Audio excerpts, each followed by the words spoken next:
Hello students, welcome to this video. This is lecture number 24. You know that already 23 lecturers covered.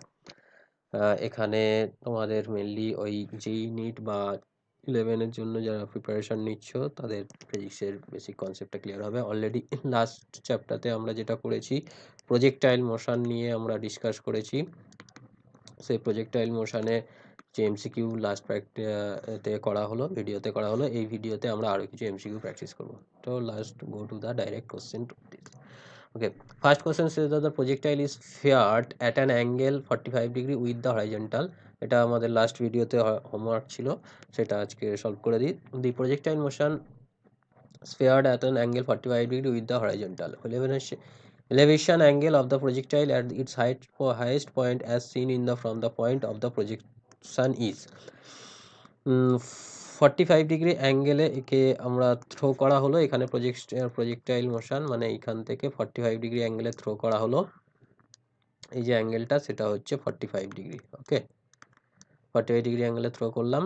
এখানে গেল, এই highest পয়েন্টে যখন যাচ্ছে সেই হাইয়েস্ট পয়েন্টে এখান থেকে যদি দেখি seen from the point of projection, এখান থেকে যদি দেখি তাহলে অ্যাঙ্গেলটা কত। ওকে, তার মানে এই অ্যাঙ্গেলটা কত, ক্লিয়ার? এই অ্যাঙ্গেলটা আমরা আলফা দিয়ে ডিনোট করলাম। তাহলে এই অ্যাঙ্গেলটা আমরা পেতে পারি ট্যান আলফা সমান কি বলতে পারি, এইটা হচ্ছে হাইট, এই হাইটটা আমরা জানি, আর এটা কি range by two, range by two, তাহলে tan alpha equal to H by R by two, এটা বার করলেই হবে।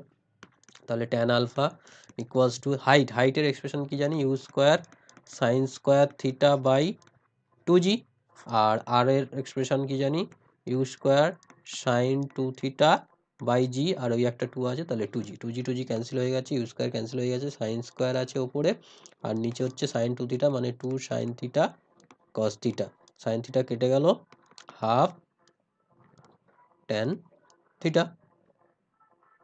ওকে, এবার আমাদের অ্যাঙ্গেলটা কত বলেছে 45 ডিগ্রি, তাহলে half tan 45 degree, tan 45 is 1, so this is half. So alpha is nothing but tan inverse half. So answer of this question is option number B is the correct answer of this question. Go to the next question. The figure shows the four path of the kick football ignoring the effect of the air. Air effect বাদ দিতে বলছে। Rank of the path according to the initial horizontal velocity component, horizontal velocity কম্পোনেন্টের respect. এবার horizontal ভেলোসিটির component যেটা থাকে you cos theta, সেটার জন্যই তো আমাদের মেনলি এই রেঞ্জটা হয়, এই রেঞ্জটা হয় হরাইজন্টাল কম্পোনেন্টের জন্যই।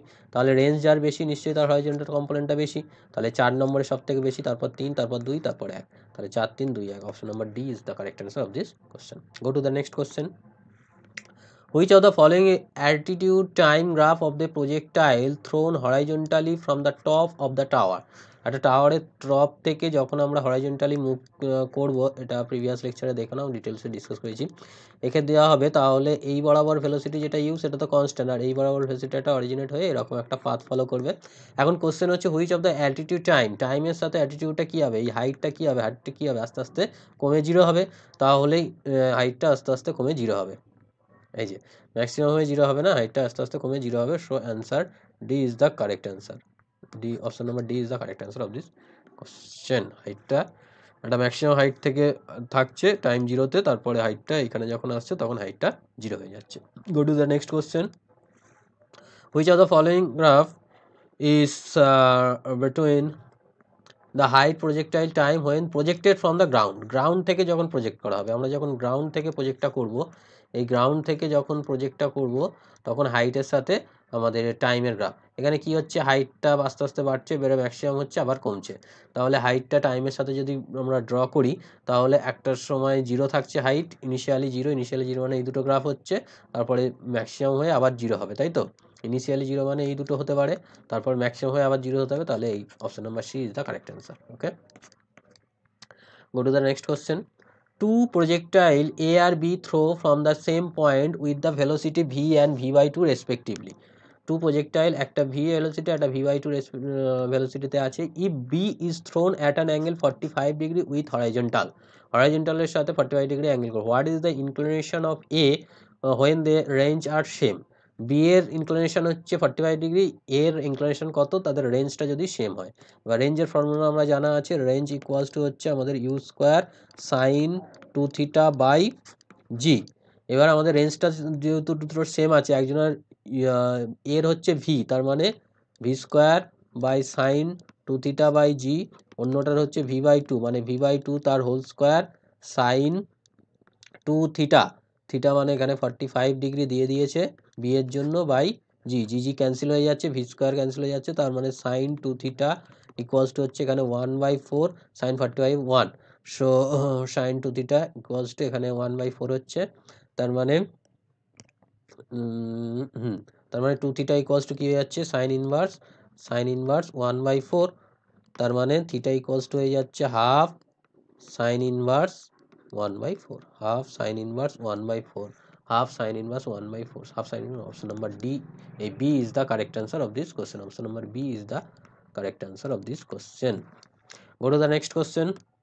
A ball is thrown up certain velocity at an angle theta with horizontal. This is called the projectile motion.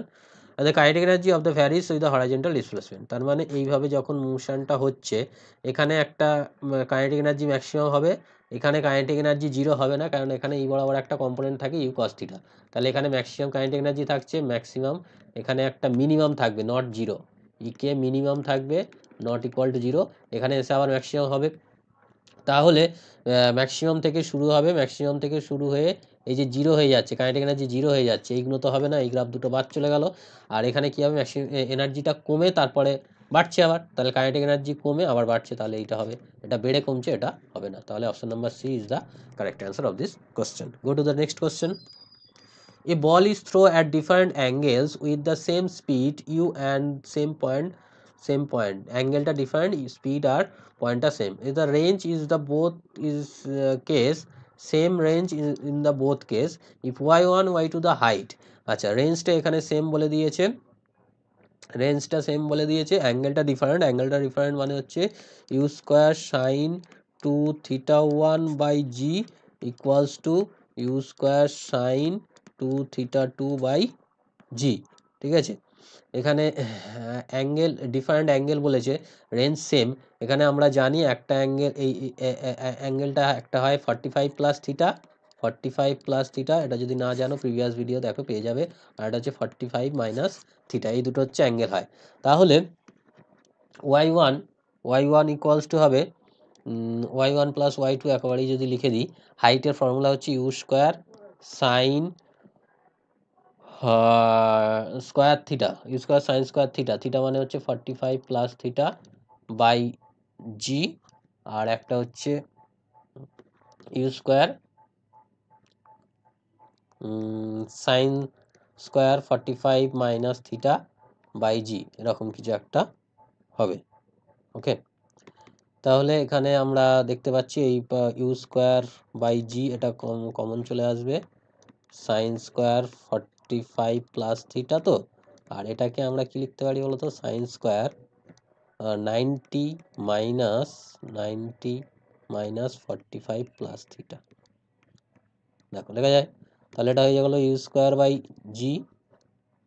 By জি, এটা হয়ে যাচ্ছে সাইন স্কোয়ার 45 প্লাস থিটা, এটা হয়ে যাবে কস স্কোয়ার 45 প্লাস থিটা, তাহলে এই দুটো ক্যান্সেল হয়ে গেল, ক্যান্সেল হয়ে গিয়ে 1 হয়ে গেল, তাহলে u square by g, so answer of this question is u square by g. Option number A is the correct answer of this question. Option number A is the correct answer of this question. Go to the next question.